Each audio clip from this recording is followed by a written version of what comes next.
On May 3rd, 2017, I had the honor of interviewing civil rights activist Reverend Jesse Jackson. He spoke on his life struggles and experiences that he faced while growing up in the Jim Crow South. He also spoke on how this experience inspired him to fight for equality and justice for underprivileged and unrepresented communities. We went to public schools, but they were segregated. Therefore, we had less opportunity than white students because our teachers were paid less by state law. We didn't have enough books. Sometimes there was one book for 6 of us. It was very difficult. And because of segregation, it limited options. There were no black police or firemen or downtown store salesmen or tellers in banks. So there were no models, and we had very little to aspire to. And yet against those laws, we chose to fight back to change our conditions. It was not just what we were within, but within us was a desire to fight back and change the world. So there's a new South today because we fought back.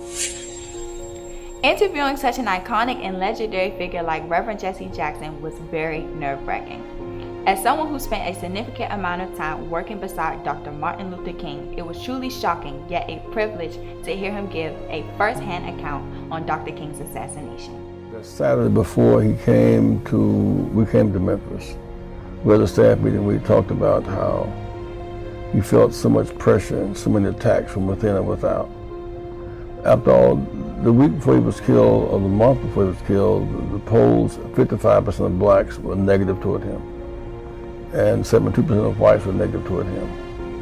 Whites were saying he was wrong for changing the South.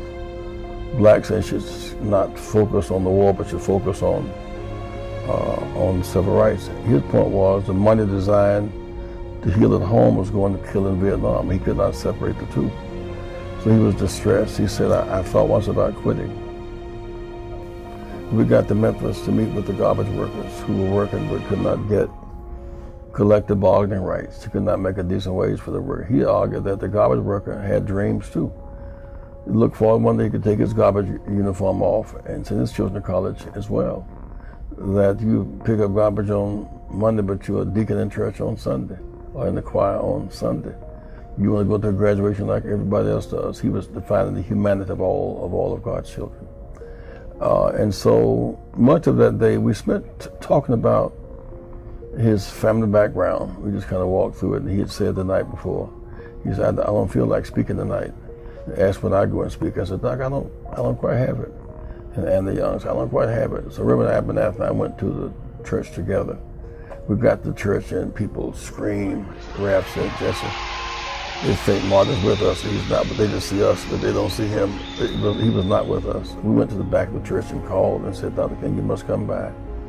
Even if for just 10 minutes, just show your face. He said, I will. So that's when he gave, I've been to the mountaintop speech. I've seen the promised land. Because I've been to the mountaintop. I don't mind.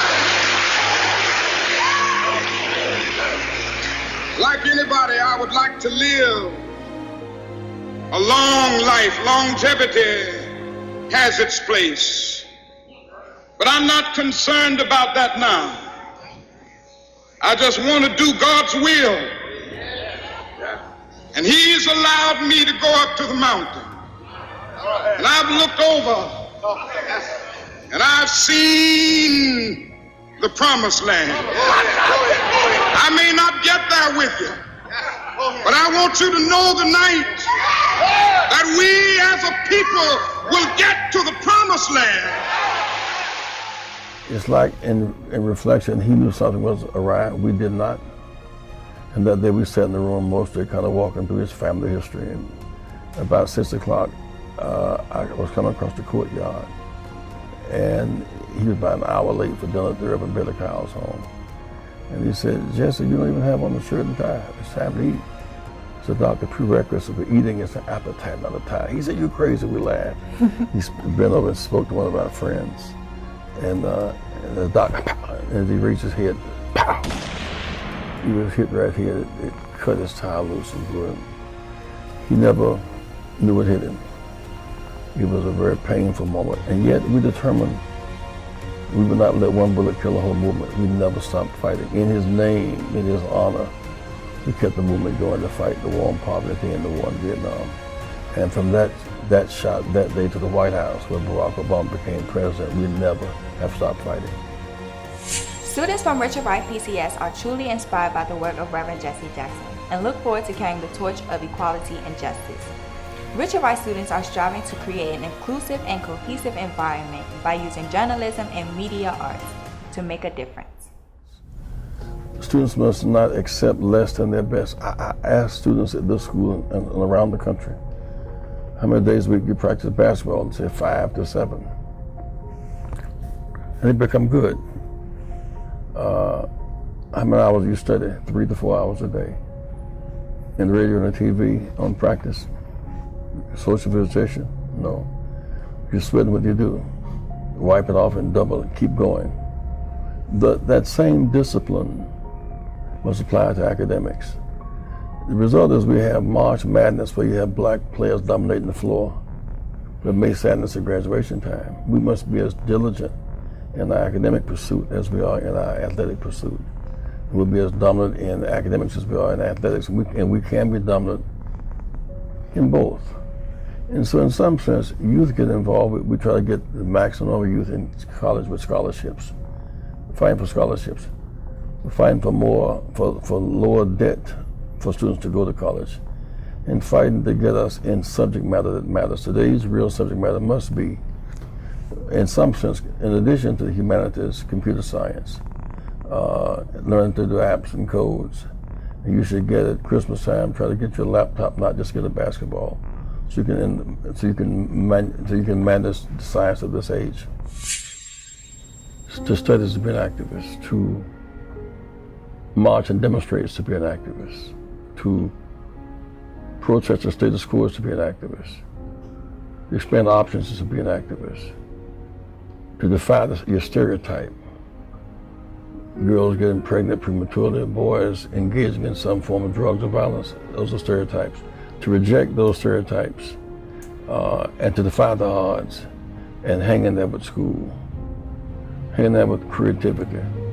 I saw at this school the designs for tennis shoes, designers as a whole world. But you can design on computers as well as you can design with your hand. So that a school like Richard Wright, where there are teachers who care about you, who themselves have high expectations, if you will follow their spirit, will take you to higher heights. And so I'm just delighted to be alive and functioning, and I feel excited in your presence.